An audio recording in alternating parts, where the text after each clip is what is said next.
I think ನಾನೊಂದು golden retriever ನಾಯಿ madam. ನಾನು ಆ ಗೋಲ್ಡನ್ ರಿಟ್ರೀವರ್ ನಾಯಿ ಎಲ್ಲ ಕಡೆ ಅದು ಹೇರ್ ಸ್ಟೈಲು ಹಂಗೆ ಇತ್ತು ನಂದು.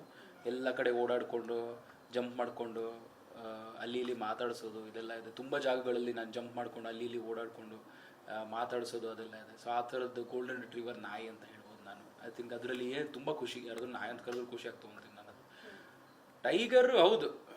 ಸತೀಶ್ ಅವ್ರ ಜೊತೆ ಇರಬೇಕಿತ್ತು ನೀವು, ಕರಿಬಸಪ್ಪ ಅವ್ರ ಜೊತೆ. ಸದ್ಯ ಇಮ್ಯಾಜಿನ್ ಮಾಡಿ, ಆಮೇಲೆ ನನ್ನ ಕೈಗೆ ಬ್ಯಾಂಡ್ ಗಿಂಡ್ ಹಾಕೊಂಡು 4 ಕಾಲಲ್ಲಿ ಓಡಾಡಬೇಕಾಗಿತ್ತು ನಾನು. ಡೈಲಿ ಊಟ ಗೀಟ ಆದ್ಮೇಲೆ ವಾಕಿಂಗ್ ಕರ್ಕೊಂಡು ಹೋಗೋ ನಾಯಪ್ಪ. ಇಲ್ಲ ಇಲ್ಲ ಇಲ್ಲ, ಆಮೇಲೆ ನಾನು 100 ಕೋಟಿ ನಾಯಿ ಅಂತ ಹೇಳ್ಬಿಡ್ತಾರೆ ಬಿಟ್ಟರು.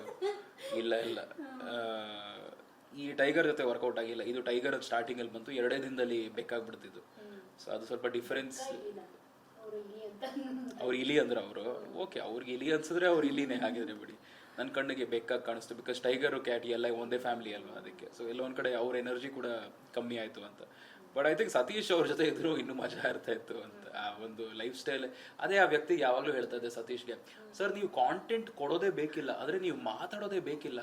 ನಿಮ್ಮ ಲೈಫ್ ಸ್ಟೈಲ್ನ ನೋಡಿದ್ರೆ ಸಾಕು, ಅದೇ ಕಾಂಟೆಂಟ್ ಅಂತ. ಡೈಲಿ ಒಂದು 10 ಸೋಪು, ಶ್ಯಾಂಪು, ಕ್ರೀಮ್ ಗೀಮ್ ಹಾಕೊಂಡು 20 ಕ್ರೀಮ್ ಹಾಕೊಂಡು ಅದ್ರ ಮೇಲೆ ಕರ್ಚೀಫ್ ಮೇಲೆ ಬರೀ ಪೌಡರ್ ಹಾಕೊಂಡು ಅವಾಗ ಪಟ್ ಪಟ್ ಅಂತ ಹೊಡ್ಕೊಂಡು ನೋಡೋಕ್ಕೊಂಥರ ಒಂದು JP ನಗರ್ ಅಂಡರ್ಟೇಕರ್ ಥರ ಇರ್ತಾರೆ ಅವ್ರು ನೋಡೋಕ್ಕೆ.